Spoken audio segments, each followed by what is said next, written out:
سمجھتے ہو زکات نکالنا ضروری ہے، حج نکالنا ضروری ہے، حج کرنا ضروری ہے، اسی طرح لوگوں اللہ کی شریعت کو جہاں تک ممکن ہو اپنی زندگی میں جاری کرنا ضروری ہے۔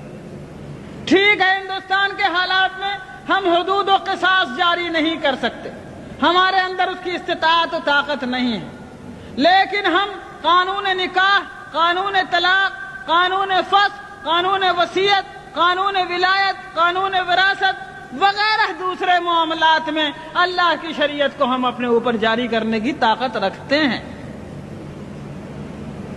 وہاں پر ہم کو جاری کرنا ہوگا۔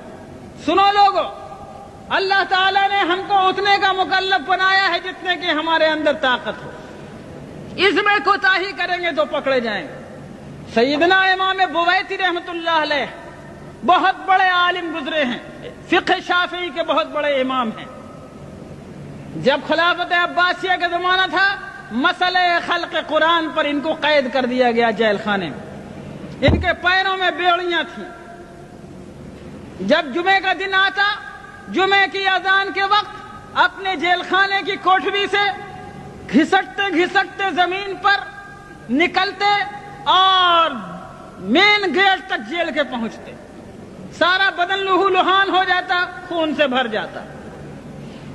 جب جمعے کی نماز پڑھ کے لوگ واپس آتے تو پھر یہ اسی طرح گھسٹتے گھسٹتے اپنی کوٹھری تک جاتے۔ لوگوں نے کہا حضرت آپ ایسا کیوں کرتے ہیں؟ آپ قید میں ہیں، آپ جمعے کو جا نہیں سکتے، پھر کیوں آپ گیٹ تک اتنی تکلیف فرماتے ہیں؟ کہا کہ اور کچھ نہیں، اللہ تعالیٰ نے کہا ہے اذا نودی للصلاة من یوم الجمعۃ فاسعوا الی ذکر اللہ، اے لوگوں جب جمعے کی اذان پڑے تو دوڑو اللہ کے ذکر کی طرف۔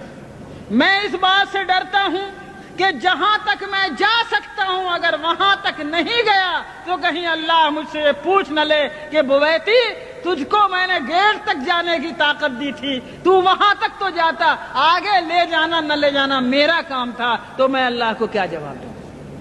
سیدنا امام بویتی کے اس واقعے سے جو ایک نجی اور شخصی واقعہ ہے، ملی زندگی میں ہمارے اور آپ کے لیے عبرت کا ایک سامان موجود ہے۔ ملت اسلامیہ ہندیہ اگر یہ سوچ کر کے سب کچھ ہم نہیں کر سکتے، جو تھوڑا کر سکتے ہیں اس کو بھی چھوڑ دینے کو تیار ہوگی تو یاد رکھو پورا دین تمہارے ہاتھ سے نکل جائے گا۔ لیکن جتنا بھر کرنے کی استطاعت تمہارے اندر ہے، جتنا بھر عمل کرنے کی طاقت تمہیں اس موجودہ حالات میں اللہ نے دی ہے، اتنے بھر احکام پر عمل کرنے کا فیصلہ کرو، انشاءاللہ خدا تعالی حالات کو بدلنے والا ہے۔ آگے کا نتیجہ ہمارے اور آپ کے ہاتھ میں نہیں ہے۔